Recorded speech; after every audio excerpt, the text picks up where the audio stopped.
There are power outlets for small electrical devices, such as cellular phones, in two areas of the cabin, the center console and below the climate controls.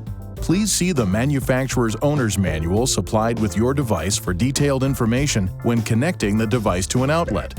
The power outlets are powered only when the ignition switch is in the ACC or on position. To use a power outlet, open the cap. Leaving a device connected to the power outlet with the ignition left in the ACC or on position can discharge the battery and the vehicle may not start.